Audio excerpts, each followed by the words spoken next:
Do you want unlimited power? Join 4 million active users in strategy, competition, and all-around fun. With constant monthly updates and cross-platform across phone, PC, and Mac, your enjoyment will never come to an end through the many challenges and quests available. Even better, starting November 25th through January 8th, you can get He-Man and Skeletor as legendary champions in the hit game Raid: Shadow Legends. This portion of the video is sponsored by Plarium, special thanks to Universal Studios licensing. You can get Skeletor by logging in for 7 days straight with an extra bonus for a 14-day login streak. You can bring the epic battles between these two legends to life in the palm of your hands. He-Man is the mighty warrior, while Skeletor remains the nefarious trickster. I mean, look at them go. On top of all of this amazing stuff, you get a special deal by using my QR code above. You'll get your hands on Vergis, who is considered a top 3 epic in the game, not to mention that once you reach level 25, you'll get Rector Drath. And in both of these, you'll receive 200,000 silver, 1 energy refill, 1 day XP booster, and 1 skill tome epic. You can also join me by using my Penti Patrol clan on Raid. So you'll have the chance to get Skeletor, Vergis, and Rector Drath, not to mention a chance to earn He-Man through the Champion Pass. You can't beat that. Take the link above and find your ultimate power and become king or queen of your Raid Shadow Legends journey. Special thanks to Raid for sponsoring today's video. Hello. Our story begins months before the Battle of Coruscant, in a mission with Rex and Padme to Naboo. There were again warnings of a coming assassination for Senator Amidala. Due to the chances of these threats being real again, Padme decided to go for a different approach to their protection. Typically, General Skywalker was seen protecting her, and because of this, she decided that she would go with Rex instead, while Anakin took the decoy. Anakin wasn't super thrilled with this, but he trusted Rex more than any other clone. Without Ahsoka around anymore, he was certainly the best choice. Rex and a couple other clones would go undercover with Senator Amidala, so that she could return to Naboo for a meeting regarding policy changes that the Queen wanted to bring within the Senate. As they were traveling between Coruscant and Naboo, Padme was able to ask Rex about how he was doing, and truthfully speaking, he was having a hard time. He was hurting badly because one of his best friends had been killed by one of their brothers. Padme had heard of the Fives incident, but from Anakin's perspective. While he showed some compassion for his clone trooper, he was a bit more hostile due to Fives' attempted murder on the Chancellor. Anakin got a little aggressive in his retelling of the story, so she just kinda skewed away from the conversation.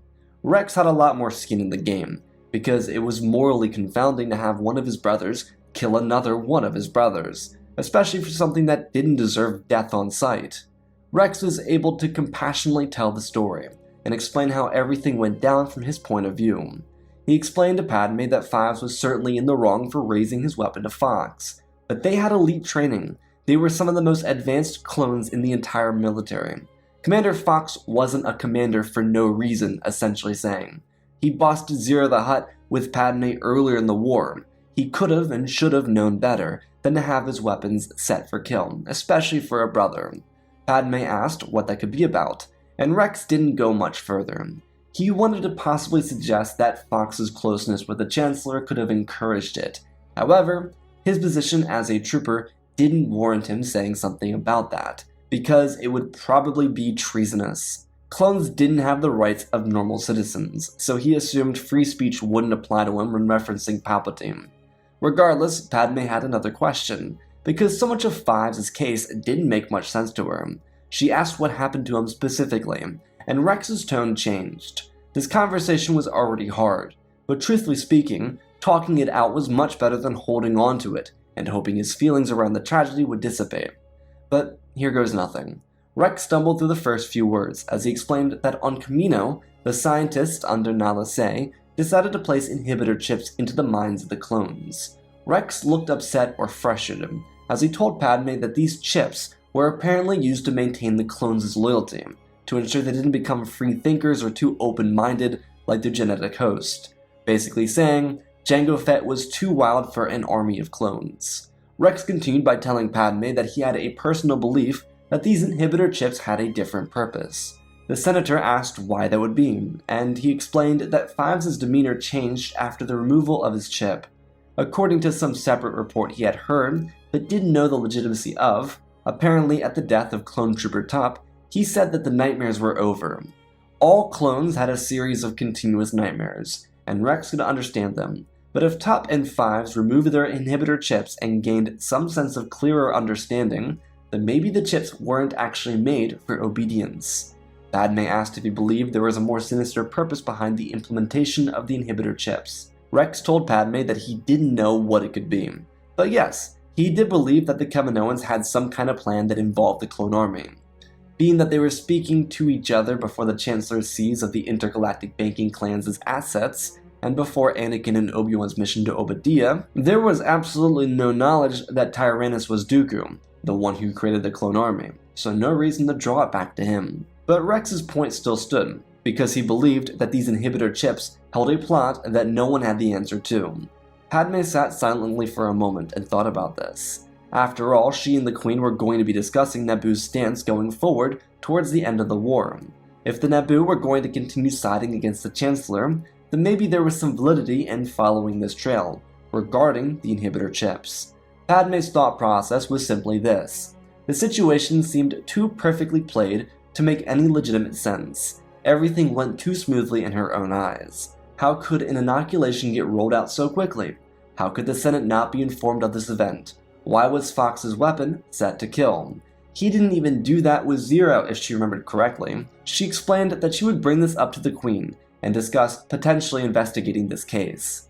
Rex just asked that she not refer him in this, because it could cause problems in his own life. She had no issue avoiding that, as she promised that this wasn't her first time doing an investigation. They continued talking through it, getting all the details Padme needed to further conduct an investigation. Rex gave her all the details she needed, and when she returned to her home planet, she brought the information before her leader. Queen Apalliana was one of Naboo's youngest leaders, being 12 at her election and now only 13. Padme and Apalliana spoke about their decisions regarding the proposed movements against Palpatine's regime within the delegation of 2000. Padme had a lot to say regarding it, and while it was challenging to oppose someone who was once the representative of Naboo, it seemed that their allegiances had shifted since the beginning of the war. This wasn't the Queen or Senator proposing that Palpatine needed to focus on Naboo's prosperity, but being that he was Senator during the crisis with the Federation, he seemingly had no issue going to war without trying to find peace. This delegation of 2000 movement more accurately represented Naboo than anything during Palpatine's time as Senator. As the Queen confirmed Padme's objective upon returning to Coruscant, the two of them separated themselves from Apallina's advisors. Padme had to ask an important question. Most of the discussions had been with the advisors, Queen and Padme herself. Now they were speaking with each other, as Amidala believed this conversation needed to be private. She told the Queen that she had fears about the Chancellor's control over the clone army. Padme wasn't wild enough to believe that Palpatine was involved in the creation of the clone army, and wouldn't dare suggest it. Rather, she believed that Palpatine and the Kaminoans had made a deal following the Battle of Geonosis. She believed the Kaminoan scientists, left in control over the clone army, placed inhibitor chips with designated orders, ones that could be programmed and reprogrammed to whoever was the highest bidder. In Amidala's mind, it was an assurance to ensure the Kaminoans remained in power with the Republic or whoever else was the highest bidder. Padme stopped and turned to the Queen, expressing that she had fears that Palpatine would try and cement his stay within the Republic following the war. At only 13, Queen Apalliana felt drastically concerned about the possibility of that reality. She stopped and looked uncertain, as she told Padme that she could propose an investigation into Kamino, but the issue is, they couldn't have the investigators come from the royal house. Apalliana told Padme that they'd have to wire transactions out to a private contractor and then have them pay off the investigators who came from the private sector from another star system. Padme understood why Apalliana wanted to go this route, because she would have done the same, but she was very grateful for the Queen's support in this idea. Following her meeting with the Queen, she would prepare for her return to Coruscant, this time accompanied by Anakin and Rex. No one spoke about the Fives incident, and despite Padme wanting to confirm the continuation of the investigation, to make sure that Fives' life wasn't wasted for nothing, she decided against it. Rex didn't need to know. He could get in serious trouble if anyone found out he told her. Anakin wasn't in the need to know either. because of his loyalties to the Chancellor and how they could supersede the importance of such an investigation. To keep this close to the chest was the most important thing she could do for the time being. Her return to Coruscant would begin more political deliberations as she returned to the delegation of 2000, firming her position as a leader of sorts of their cause. Amidala rallied the people around the Queen's messaging to make sure she best represented the planet she came from and what the delegation wished to accomplish. Padme laid out a long-term plan that could effectively establish the delegation as a powerhouse in the Senate, potentially even usurping Palpatine democratically, and give them a chance to run one of their members for the role of Chancellor. The hope for the delegation was to establish a coalition that could more reliably represent the people. This, at the end of the day, was Padme's highest regarded concern. There was a lot more control in this than the potential of an investigation. There were too many unknowns with the Kamino mission. The next several months of Padme's life would return to normalcy. She didn't receive any updates regarding the clone army, the Kaminoans, or the Five's case. It wasn't that she forgot about it, because Padme always wore the burden of people she tried to care for on her heart, but it just kind of passed her mind. Someone as friendly to her as Rex was someone she didn't want to let down as it was. But alas, the entire situation was out of her control, despite what she wanted.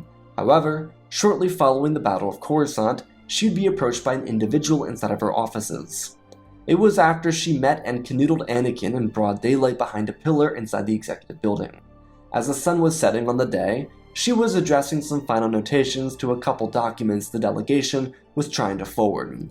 Her eyes were heavy and her mind tired. Her pregnancy was weighing her down, but she was dedicated to her constituents and the Republic with her full heart. Padme's office hours were closed, so when a shrouded individual walked into her room, she was very confused. Initially, she wasn't thrilled because she looked up and saw someone coming in. Padme spoke up lightly and explained that her office hours were closed, but if the individual had a letter or hologram, she would read it in the morning. Or, if they had time the following day, she'd like to ask that they come back tomorrow. The individual stopped at the doorway and tapped the door, closing it behind them.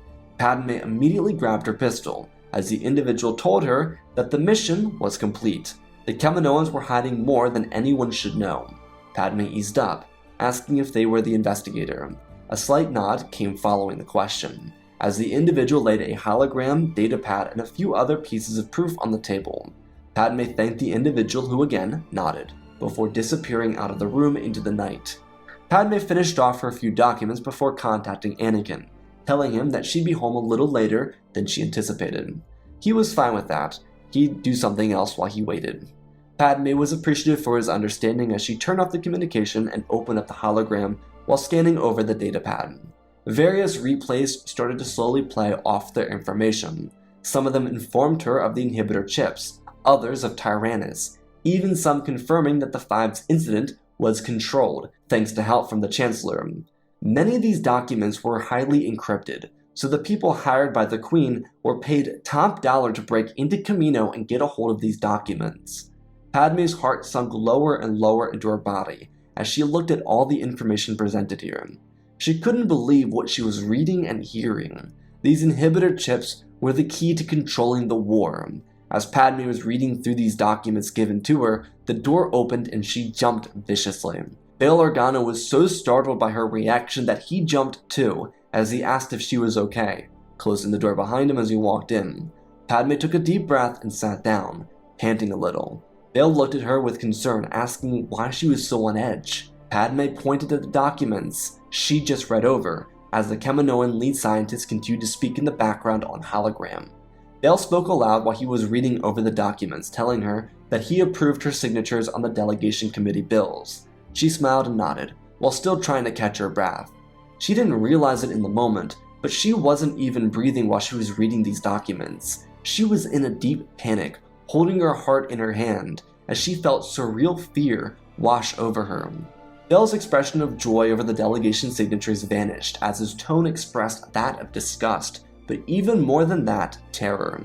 He looked over to her as he paused Nala Se's hologram and set the documents down before sitting down next to her. He asked her how she got a hold of these files, and she explained everything in short detail to him. By the time she was finished, her heart rate had slowed down and she was again breathing normally.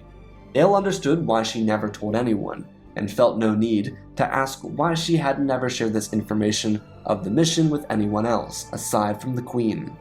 Bail looked at the datapad again and asked her what they were going to do about these orders. They could legitimately change the entire direction of the Clone War. What if someone like Grievous got a hold of these plans? Padme shook her head, believing that there was something else going on here. It couldn't be as simple as them versus us.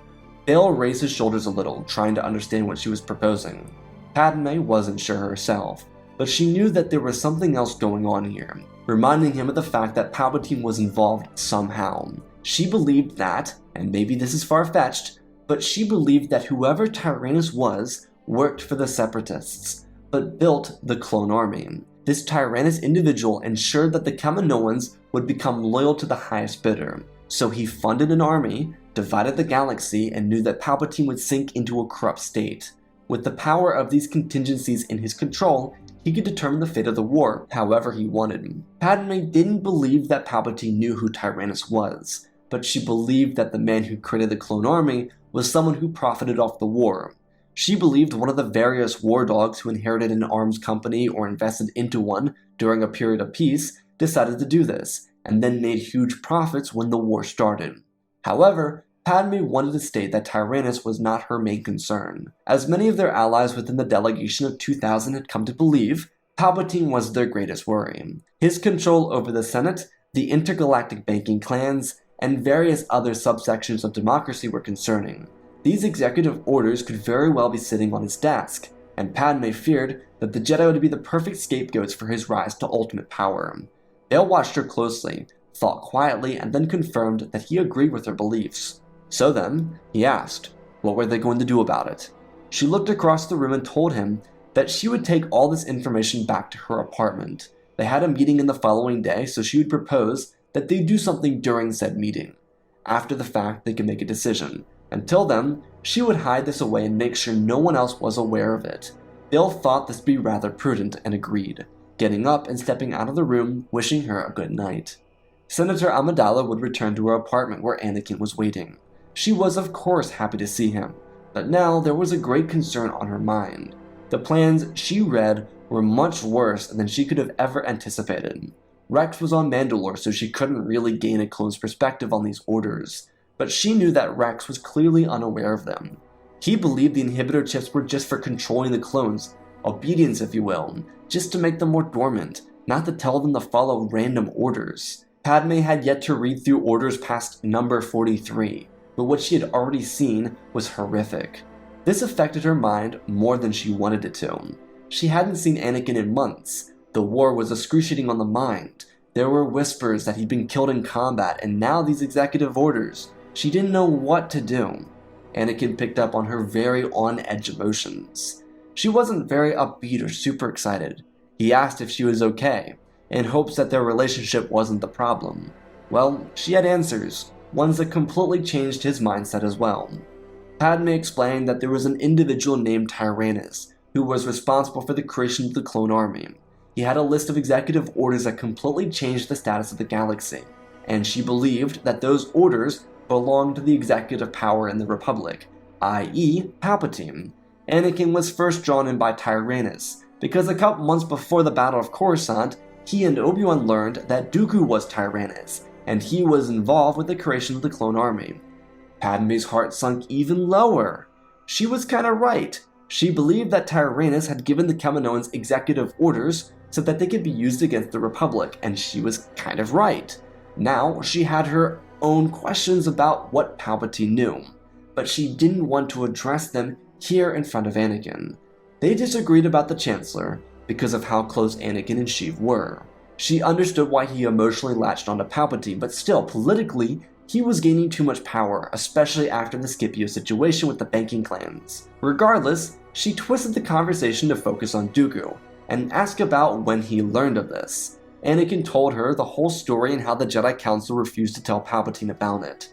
Even more ironic, as much as Anakin disagreed with it, he also didn't tell Palpatine.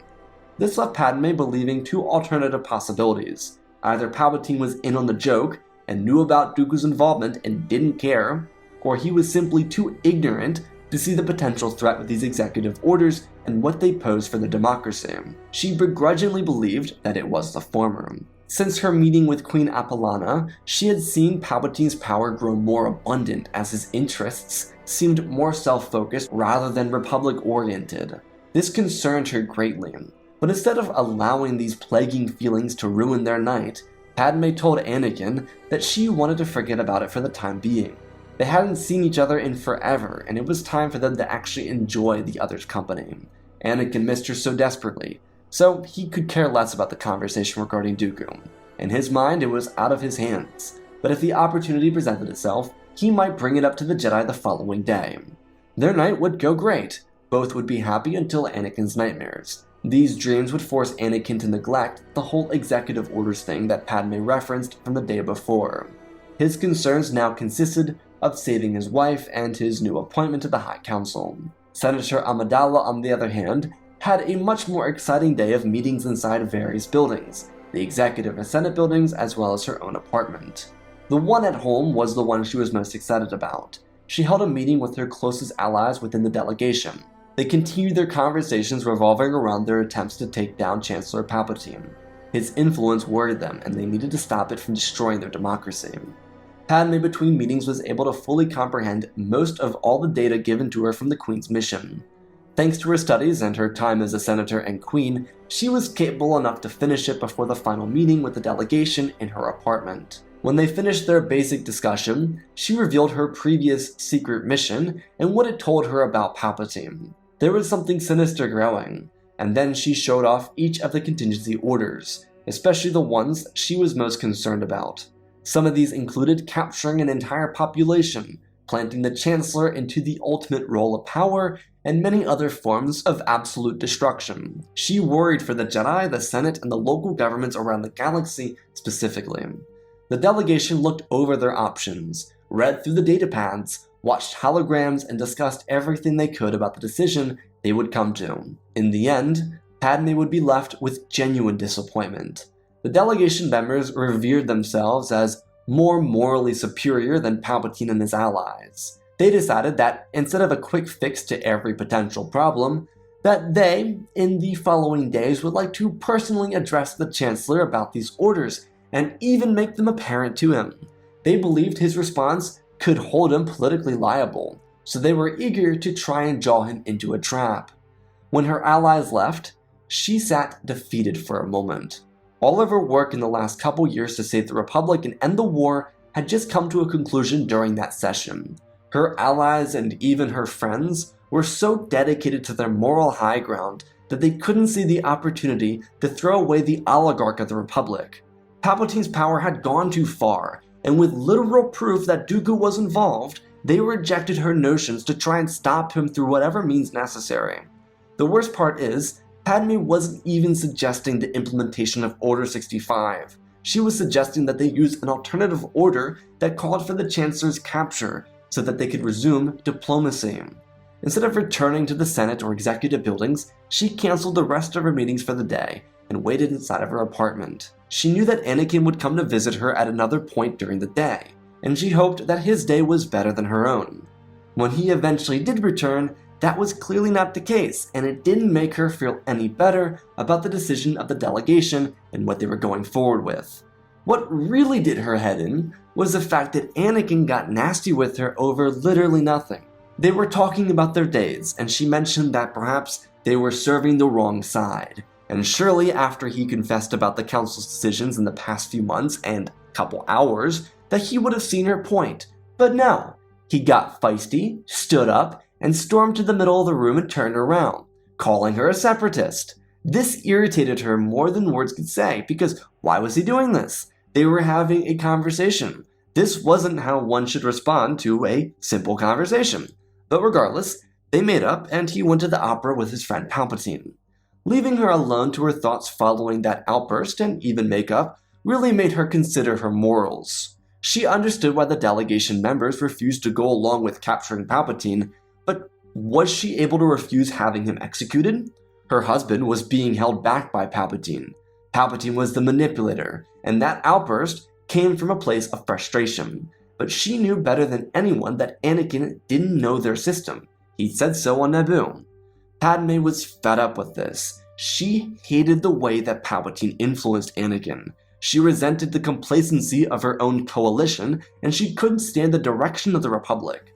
She felt validated in her own thoughts that joining the Separatists, or that being with this government at the very least, was the wrong decision. So now, basking in her thoughts alone, she decided that taking control over the future of the Republic should be in her hands. The next 24 hours would be slow and grueling, but she didn't want to hit Palpatine with the order while he was at the opera with Anakin. That wasn't necessary. She didn't want anyone to get harmed for no reason, especially Anakin. So she called the order in when Anakin was meeting with Palpatine the following day. It was the same meeting where Skywalker informed the Chancellor about Obi-Wan's fight with General Grievous ensuing.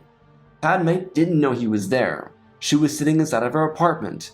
Anakin had left for the temple, and she believed it had been enough time for him to get to the temple and get situated. In other words, she got distracted as a means to keep her heart rate at a low. She was very anxious about doing this. She had Fox's personal contact information from the hunt for Zero, but she refused to use it until now. Padme wore an elegant green robe, one with golden edges as she settled into her seat. She picked up a communication device and looked at it. Across the city, Anakin's lightsaber was ignited, facing Palpatine, and she was completely unaware of this. Padme turned the device on and toggled Commander Fox. She looked back down at the list that she was given by the spy and scanned the words for the executive order she wished to use.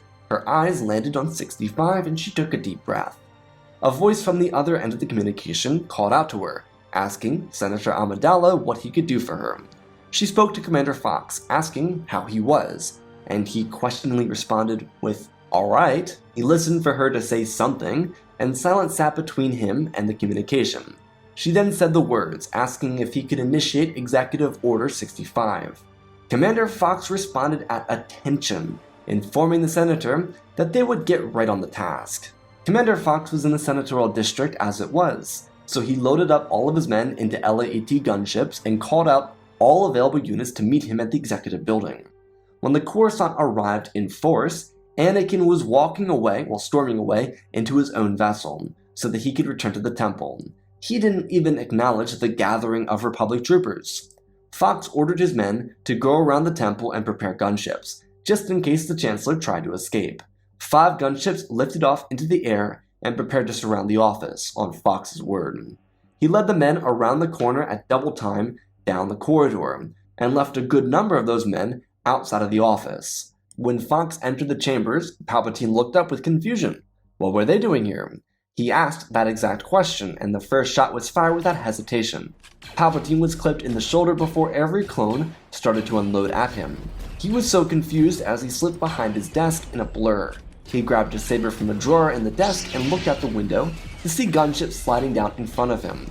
They also opened fire before he could even do anything, forcing him to slip back over the desk and throwing his hand forward, using the force as a dozen or so clones were flung into the walls, as more blaster fire erupted towards him. He blocked everything, blasting electricity at the gunship behind him, detonating, killing everyone inside and damaging a nearby vessel. The clones called for more reinforcements as Sidious slashed through the clones who were now closing in on him. Their bodies fell to pieces as he swung forward, lunging between them, allowing them to kill themselves for their own mission. He didn't have time to question this, and he needed to figure out why this was happening. As this fight was going on, men for the Coruscant Guard and 501st were called in for reinforcements, as Commander Fox's captain called in Order 65, so that they could get their reinforcements. Fox, inside the office, ducked away from Palpatine, firing everything he had at the Sith Lord. The commander was launched off of his feet, slamming into the panel for the door that led into the other side of the office. With every other clone in the room either dead or on the ground, 2 LAATs fired into the room, forcing Sidious to escape for the door as the walls and doors were shredded. Palpatine jumped out to be greeted by more clones, who now had their weapons at the ready after hearing a commotion. As Palpatine exited, they unloaded everything they had. Sidious was again clipped, this time in the back. He used the pain to fuel his anger as he used the force to lift the clones off the ground and fling them all in various directions. The new gunships on the landing platform unloaded their men from the 501st and Coruscant Guard, all of which still being in the area, as they all rushed towards the commotion. Commander Fox and the few survivors of the office rushed out, as Fox ran up and tackled Sidious, forcing his saber out of his hands due to Fox landing on his wrist. Palpatine hissed, using the Force to try and crush Fox before he was filled with blaster bolts, but the dark side fueled him even more.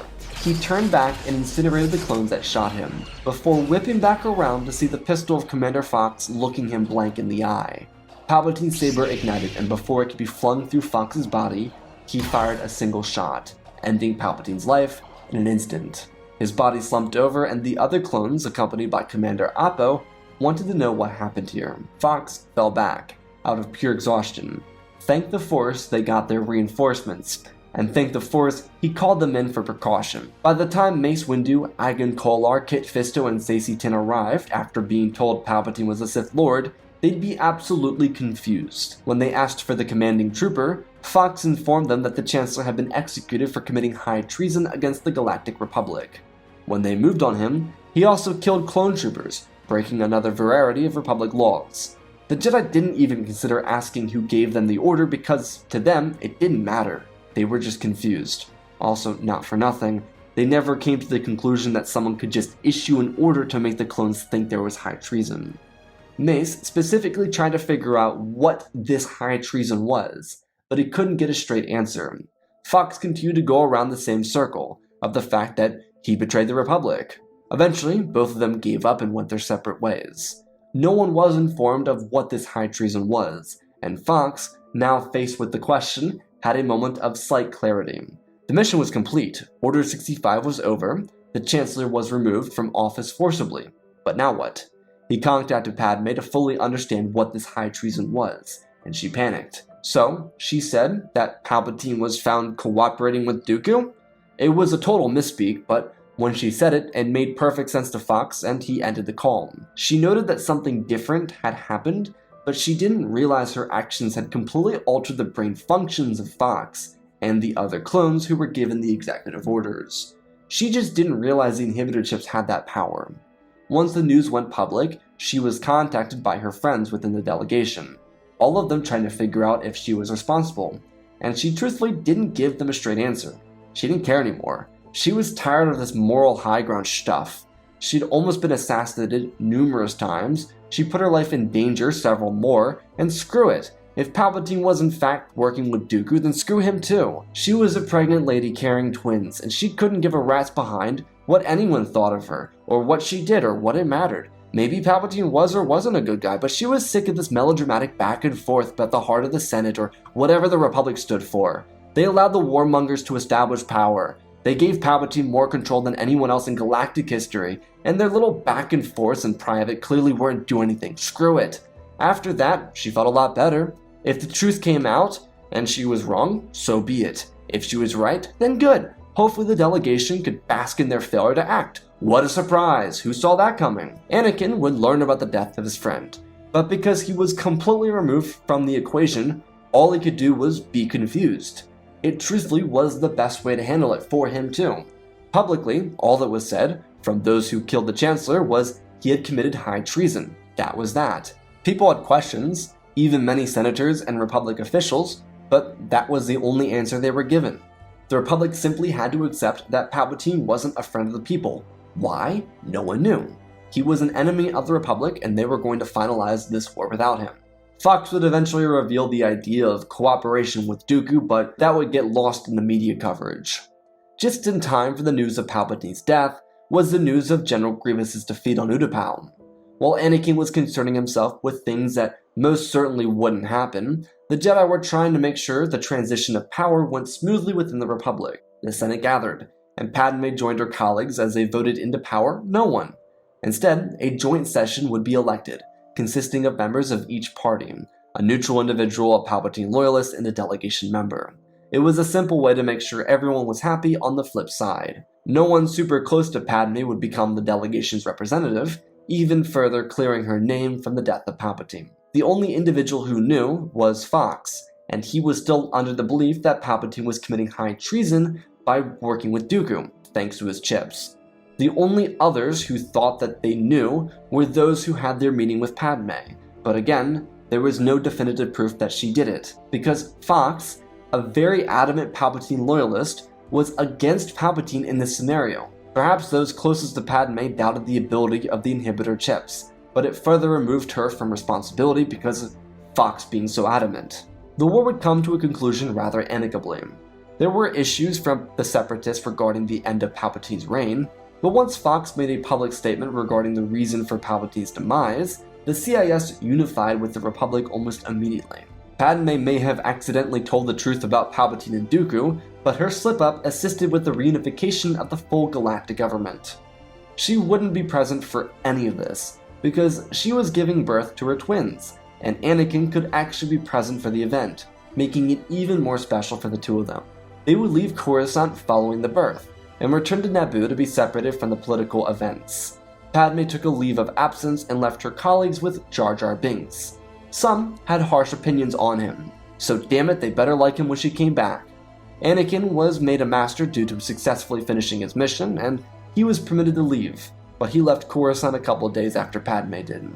An investigation would be started into Fox, and it would reveal the truth of Palpatine's alignment, and it turns out Padme wasn't super far off. But she again didn't care. She was going to live her life by her own means, and she wasn't going to drown herself in the Senate's diabolical scheming with low or high morals. She didn't care. She wanted to be with her children and her husband, and that was that. Years following Order 65, she wouldn't hold such frustrations with the Senate, but she also wouldn't serve as a senator anymore. She'd be the advisor for the Queen of Naboo. Whereas Anakin would step down from the Jedi Order after one of the other counselors accidentally walked in on him and Padme canoodling. Was a little hard to explain that one, but he just stepped down and there were no issues, just a very peaceful separation. Luke and Leia would live normal lives growing up into a true family. They learned the Force, politics, and found their own little niches of interest.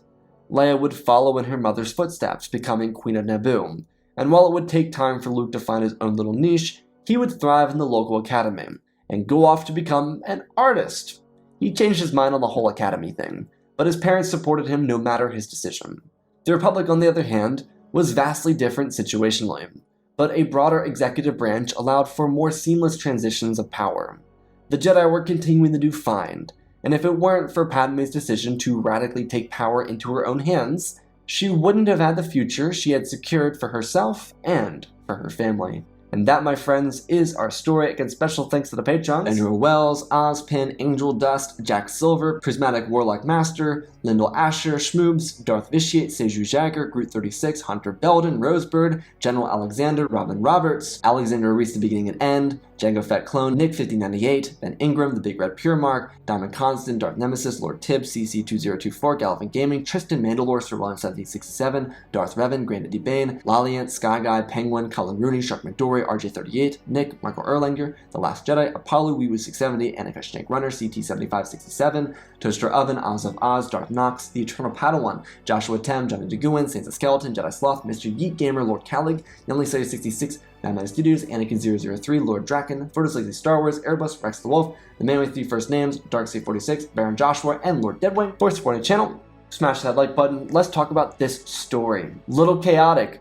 I feel like with this story, it kind of personifies a pregnant woman as a pregnant woman. Padme just doesn't act like that in Revenge of the Sith. Like, you know, on Mustafar, she should have, like the meme, she should have gone out and grabbed his ear, like, what the F are you doing, bro? Like, get it together. I'm pregnant with 2 kids, like, this is a lot to walk around with.